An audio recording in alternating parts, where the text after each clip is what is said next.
તો બીજ તત્વથી મોક્ષની પ્રાપ્તિ, એક તો વ્યક્તિ પોતે પોતાના બીજને ઉધર્વગામી કરી અને પોતાના નિજનું ભાન કરી શકે છે, પોતાના નિજ તત્વનું ભાન કરી શકે. પણ આવા આત્માઓ ગણા ગાંઠા અરબો કરબોમાં કોક જ હોય. જેમ કે પેલાના તો બધા તમને ખ્યાલ જ છે કે બ્રહ્મા, વિષ્ણુ, મહેશ, 10 અવતારો, ઋષિઓ, સપ્ત ઋષિઓ. તો પણ અત્યારના સમયની અંદર આપણે દાખલો લઈએ, આ 1000 વર્ષનો દાખલો લઈએ. કેટલા? જેમ કે તેલુંગી ઋષિ, દેરવા બાબા, સાધ્વી માતંગી, એના ત્યારબાદ બાપા સીતારામ, શામજી બાપુ, જલારામ બાપા, તોરલ, મીરાબાઈ. જાડેજા પાછો નો આવે, હો, જાડેજા નો આવે. કારણ કે જાડેજા કોકના થકી થયા. શું થયા? કોકના થકી થયા. જે કોકના થકી થાય ને એના નામ આવતા આ સ્વયંભૂ કહેવાય. શું કહેવાય એને? સ્વયંભૂ કહેવાય. સ્વયંભૂ આત્મ સાક્ષાત્કાર. એના રામાપીર, કોલવા ભગત, પાંડુરંગ દાદા, રામકૃષ્ણ પરમહંસ, આ બધી આત્માઓ છે ને એ સ્વયંભૂ આત્માઓ છે. સીધો સંપર્ક, સીધા સંપર્કમાં એને કોઈ ગુરુ વચ્ચે અવરોધ કરતા નથી. એ સીધા સંપર્કમાં આવે છે. સીધા સેટેલાઇટ સાથે સંપર્કમાં આવે છે.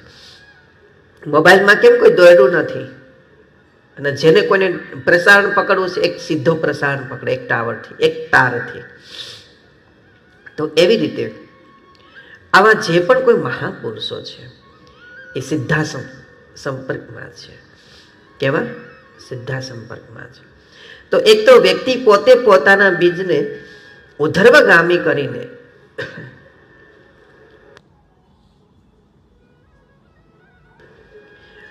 વ્યક્તિ પોતાના બીજને ઉધર્વગામી કરીને એક તો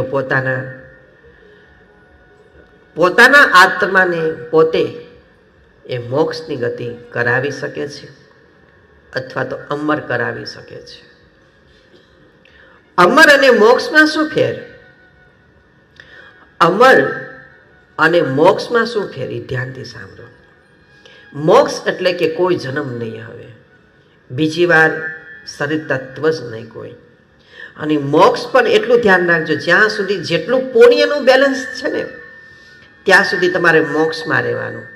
બેંકમાં રૂપિયા 1 કરોડ છે, જ્યાં સુધી છે ત્યાં સુધી જ ઓકે. બેલેન્સ ખૂટી ગયું તમારા ઘરમાં એટલે ફરી પાછી ભીખ માંગવા, એટલે કે નોકરી ધંધો કરવા, નોકરી ઉડ્ડયન માટે તમારે જવાનું. બેલેન્સ ખૂટી ગયું એટલે હે ને. તમારા પેટમાં ખોરાક ઘટી ગયો, ખૂટી ગયો, અમુક લેટ્રિન બની ગયું, અમુક લોહી બની ગયું, બરાબર?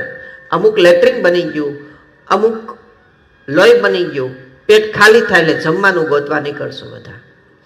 એવી રીતે મોક્ષનું બેલેન્સ હોય છે.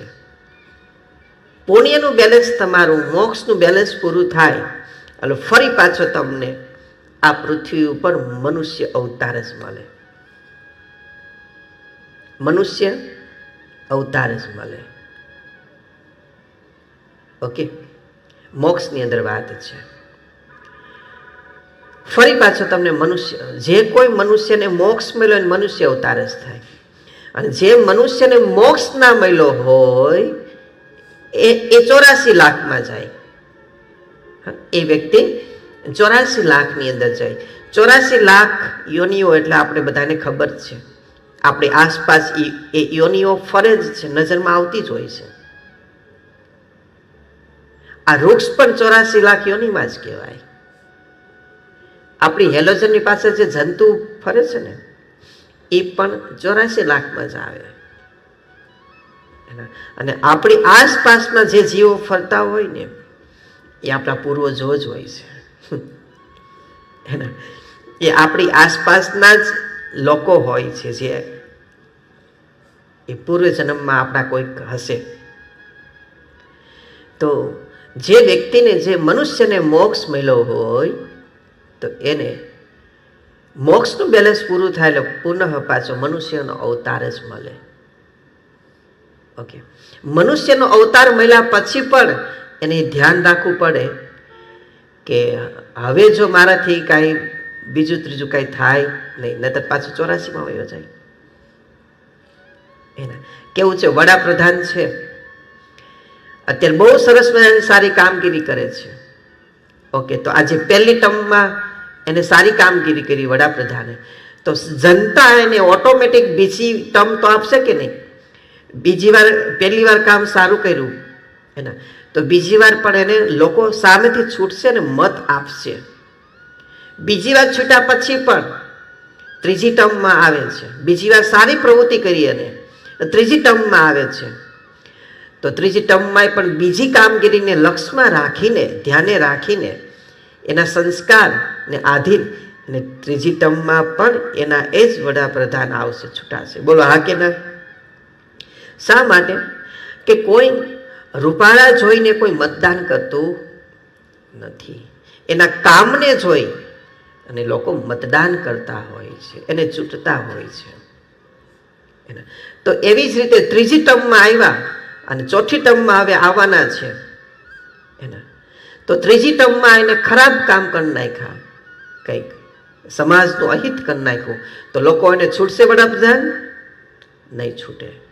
બસ એના જેવું આપણા જીવ આત્માનું કાર્ય છે, એના જેવું જ આપણું મોક્ષની વાતોનું પણ છે. મોક્ષ, જે વ્યક્તિને મોક્ષ મળે એનું પુણ્યનું બેલેન્સ થાય. ફરી એકવાર યાદ કરજો બધા, મારી સાથે બોલો. જે મનુષ્યને આ જન્મે સારા કાર્ય કર્યા હોય, પુણ્યનું કાર્ય કર્યું હોય, સારી રીતે રહ્યા હોય, તો એ જીવને મોક્ષ મળે. શું બોલો છો બધા? મોક્ષ મળે, બરાબર. અને જે એ જીવને મોક્ષ મળ્યો હોય એનું પુણ્યનું બેલેન્સ પૂરું થાય એટલે એ મોક્ષવાળી જીવને પુનઃ મનુષ્યનું પિંડ મળે. એ આત્માને ફરી પાછું મનુષ્યનું પિંડ પ્રાપ્ત થાય છે. ઓકે, મનુષ્યનું પિંડ પ્રાપ્ત થયા પછી પણ એને ધ્યાન રાખવું પડે છે મારાથી કાંઈ ખરાબ થાય નહીં, નહીતર ગયો 84માં. અને 84ની ખાઈમાં જાય તો આપણને સર્વને ખબર જ છે, એને બધાને ખબર છે. તો વ્યક્તિ એક તો પોતાની જાતે પોતાના બીજ તત્વને નીચ બનાવીને દૂધમાંથી કેમ પેડા બનાવો, એમ બીજને આત્મા તો છે જ પણ સુષુપ્ત અવસ્થામાં છે. કઈ અવસ્થામાં છે? અને એ કોનાથી જાગે છે? તો કે પિંડમાં જે વસ્તુ પડી છે. એક ભજન આવી છે ને, એક ભજન બહુ સરસ મજાનું છે. આરે યુગમાં અમને સદગુરુ મળ્યા, બહુ સરસ મજાનું. મને ગાતા નથી આવડતું પણ એના શબ્દો યાદ છે. વસ્તુ બતાવી, વસ્તુ બતાવી, અમૂલક વસ્તુ બતાવી શરીરની અંદર. ભજન છેલ્લે વગાડશું આપણે એના, કે વસ્તુ એટલે શું? તો કે બીજ તત્વ. શું આપણને એવું લાગે વસ્તુ એટલે બાકસનું ખોખું હશે કઈ? એના વસ્તુ એટલે કોઈ ચાંદીનો સિક્કો હશે કોઈ? એના વસ્તુ એટલે કે બીજ તત્વ છે. તો એ જે વસ્તુ છે આપણી અંદર, શરીરની અંદર, એની વ્યક્તિ ચેતના બનાવે અને એ ચેતનાથી જ જે આત્મા છે ને, એ સંતો, સિદ્ધ મહાપુરુષો, ગુરુઓ નરી આંખે જોઈ શકતા હોય. તમારી ભીતર પણ જે આત્મા છે ને, તમારા શરીરમાં તમારા મલમૂત્રના પડ છે, એટલે અને મનમાં અનેક કર્મો છે, તમારા 10મો દ્વાર બંધ છે. તમારે આત્મા કોઈને જોવો હોય તો જોવા મળતો નથી, અને જોવો હોય તમારે આત્મા તમારો આત્મા તમને જ દેખાય.